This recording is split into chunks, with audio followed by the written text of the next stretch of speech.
హబక్కూకు మొదటి అధ్యాయము. ప్రవక్తయగు హబక్కూకు నొద్దకు దర్శన రీతిగా వచ్చిన దేవోక్తి. యెహోవా, నేను మొరపెట్టినను నీవెన్నాళ్ళు ఆలకింపకుందువు?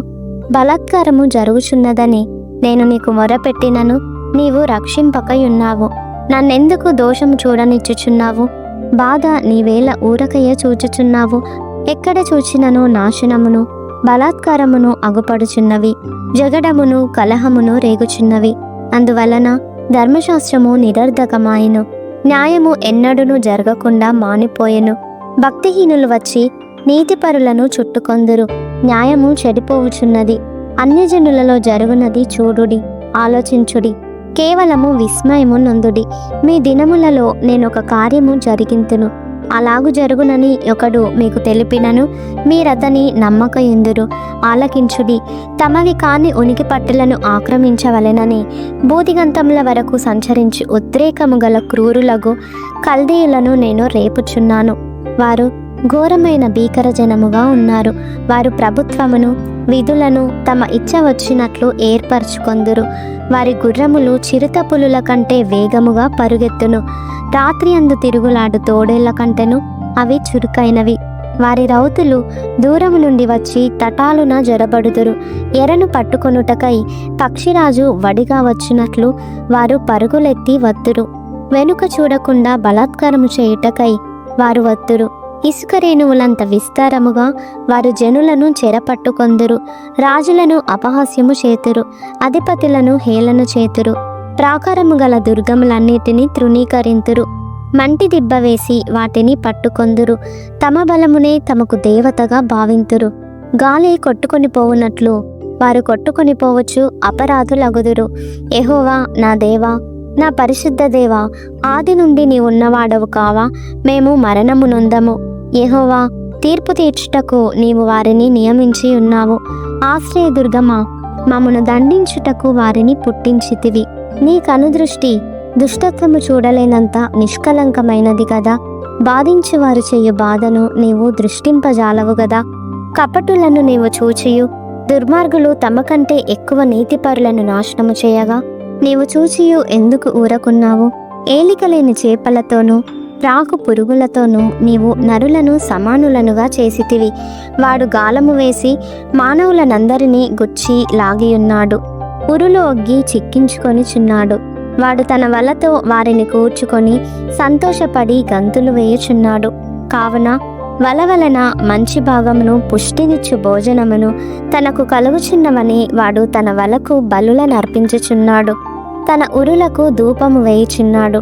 వాడు ఎల్లప్పుడూ తన వలలో నుండి దిమ్మరించుచుండవలెనా? ఎప్పటికీ మానకుండా వాడు జనములను హతము చేయుచుండవలెనా?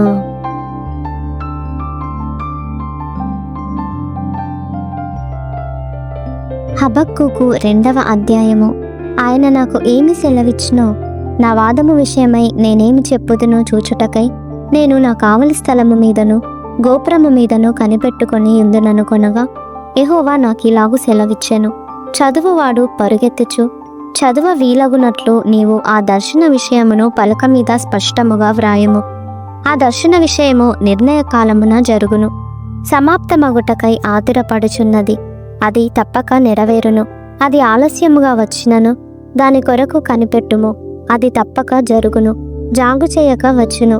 వారి యథార్థపరులు కాక తమలో తాము అతిశయపడుదురు. అయితే నీతిమంతుడు విశ్వాసము మూలముగా బ్రతుకును. మరియు ద్రాక్షరసము మోసకరము. తనను బట్టి అతిశయించువాడు నిలువడు.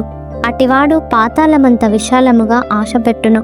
మరణమంతగా ప్రబలినను తృప్తి నొందక సకల జనములను వశపరుచుకొనును. సకల జనులను సమకూర్చుకొనును. తనది కాని దానిని ఆక్రమించి అభివృద్ధి నొందిన వానికి శ్రమ. తాకట్టు సొమ్మును విస్తారముగా పట్టుకొను వానికి శ్రమ. వాడు ఎన్నాళ్ళు నిలుచును అని చెప్పుకొనుచు వీరందరూ ఇతని బట్టి ఉపమాన రీతిగా అపహాస్యపు సామెత ఎత్తుదురు గదా.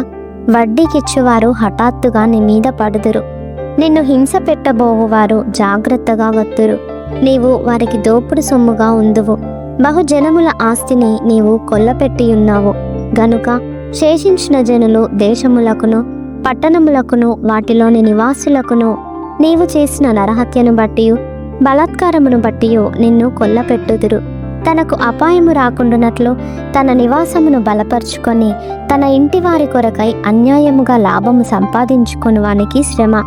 నీవు చాలామంది జనములను నాశనము చేయొచ్చు, నీ మీద నీవే నేరస్థాపన చేసి ఉన్నావు. నీ దురాలోచన వలన నీ ఇంటి వారికి అవమానము తెచ్చి ఉన్నావు. గోడలలోని రాళ్ళు మొరపెట్టుచున్నవి, దూలములు వాటికి ప్రత్యుత్తరం ఇచ్చుచున్నవి.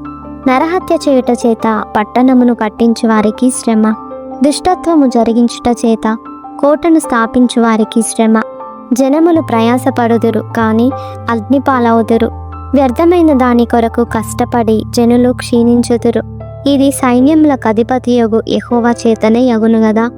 ఏలయనగా సముద్రము జలములతో నిండియున్నట్టు భూమి యెహోవా మహాత్మ్యమును గూర్చిన జ్ఞానముతో నిండియుండును. తమ పొరుగువారి మానము చూడవలనని ఘోరమైన ఉగ్రతను కలిపి వారికి త్రాగనిచ్చి వారిని మత్తులుగా చేయు వారికి శ్రమ.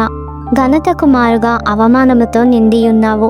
నీవును త్రాగి నీ మానము కనుపరుచుకొందువు. యెహోవా కుడి చేతిలోని పాత్ర నీకియ్యబడును. అవమానకరమైన వమనము నీ ఘనత మీద పడును. లెబానోనునకు నీవు చేసిన బలాత్కారము నీ మీదికే వచ్చును. పశువులను బెదిరించిన బెదరు నీ మీదనే పడును. దేశములకును పట్టణములకును వాటిలోని నివాసులకును నీవు చేసిన నరహత్యను బట్టియు జరిగిన బలాత్కారమును బట్టియు ఇది సంభవించుని. చెక్కడపు పనివాడు విగ్రహమును చెక్కుట వలన ప్రయోజనమేమి? పనివాడు మూగబొమ్మను చేసి తను రూపించిన దాని యందు నమ్మిక ఉంచుట వలన ప్రయోజనమేమి? అబద్ధములు బోధించు పోత విగ్రహముల యందు నమ్మిక ఉంచుట వలన ప్రయోజనమేమి? కర్రను చూచి మేలుకొమ్మనియు మూగరాతిని చూచి లెమ్మనియు చెప్పువానికి శ్రమ. అది ఏమైనా బోధింపగలదా? అది బంగారముతోనూ వెండితోనూ పూతపోయబడెను గాని దానిలో శ్వాసం ఎంత మాత్రమునూ లేదు. అయితే యెహోవా తన పరిశుద్ధాలయంలో ఉన్నాడు, ఆయన సన్నిధిని లోకమంతయు మౌనముగా ఉండునుగాక.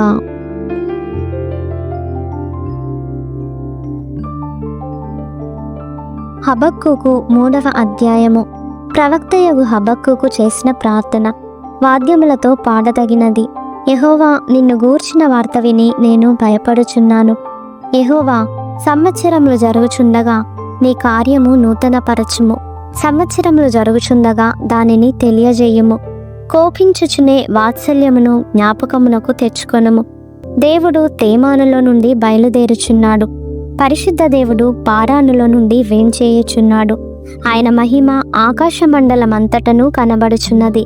భూమి ఆయన ప్రభావముతో నిండియున్నది. సూర్యకాంతితో సమానమైన ప్రకాశము కనబడుచున్నది. ఆయన హస్తముల నుండి కిరణములు బయలువెళ్ళుచున్నవి. అచ్చట ఆయన బలము దాగి ఉన్నది. ఆయనకు ముందుగా తెగుళ్ళు నడుచుచున్నవి. ఆయన పాదముల వెంట అగ్ని మెరుపులు వచ్చుచున్నవి. ఆయన నిలువబడగా భూమి కంపించును. ఆయన చూడగా జనులందరూ ఇటు అటు తొలగుదురు. ఆదికాల పర్వతములు బద్దలైపోవును, పురాతన గిరులు అనగును. పూర్వకాలము మొదలుకొని ఆయన ఈలాగు జరిగించువాడు. కూషీయుల డేరాలలో ఉపద్రవము కలుగగా నేను చూచి తిని. మిద్యాను దేశస్థుల డేరాల తెరలు గజగజ వనకెను.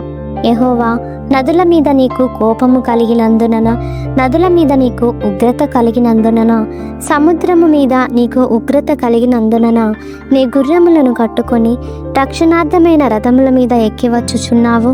విల్లు వరలో నుండి తీయబడి ఉన్నది. నీ వాక్కుతోడని ప్రమాణము చేసి నీ బాణములను సిద్ధపరిచి ఉన్నావు. భూమిని బద్దలు చేసి నదులను కలువజేయుచున్నావు. నిన్ను చూచి పర్వతములు కంపించును, జలములు ప్రవాహములుగా పారును. సముద్రాగాధము ఘోషించుచు తన చేతులు పైకెత్తును. నీ ఈటెలు తలతలలాడగా సంచరించు నీ బాణముల కాంతికి భయపడి సూర్యచంద్రులు తమ నివాసములలో ఆగిపోవదురు. బహురౌద్రము కలిగి నీవు భూమి మీద సంచరించుచున్నావు. మహోగ్రుడవై జనములను అణగద్రొక్కుచున్నావు. నీ జనులను రక్షించుటకు నీవు బయలుదేరుచున్నావు.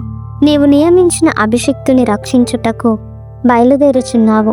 దుష్టుల కుటుంబీకులలో ప్రధానుడొకడుండకుండా వారి తలను మెడను ఖండించి వారిని నిర్మూలము చేయుచున్నావు. బీదలను రహస్యముగా మృంగివేయవలెనని ఉప్పొంగుచు నన్ను పొడి చేయుటకై తుపాను వలె వచ్చు యోధుల తలలలో రాజు యొక్క ఈటలను నాటుచున్నావు. నీవు సముద్రమును త్రొక్కుచు సంచరించుచు నున్నావు. నీ గుర్రములు మహాసముద్ర జలరాశులను త్రొక్కును. నేను వినగా జనుల మీదికి వచ్చువాడు సమీపించు వరకు నేను ఊరకొని శ్రమదినము కొరకు కనిపెట్టవలసి ఉన్నది. నా అంతరంగము కలవరపడుచున్నది. ఆ శబ్దమునకు నా పెదవులు కదలుచున్నవి. నా ఎముకలు కుళ్ళిపోవుచున్నవి. నా కాళ్ళు వణకుచున్నవి. అంజూరపు చెట్లు పూయకుండినను, ద్రాక్ష చెట్లు ఫలింపకపోయినను, ఒలీవ చెట్లు కాపులేక ఉండినను, చేనిలోని పైరు పంటకు రాకపోయినను, గొర్రెలు దొడ్డిలో లేకపోయినను, సాలలో పశువులు లేకపోయినను, నేను యెహోవా యందు ఆనందించెదను. నా రక్షణకర్త అయిన నా దేవుని యందు నేను సంతోషించెదను. ప్రభువగు యెహోవాయే నాకు బలము. ఆయన నా కాళ్ళను లేడి కాళ్ళ వలె చేయును. ఉన్నత స్థలముల మీద ఆయన నన్ను నడువ చేయును.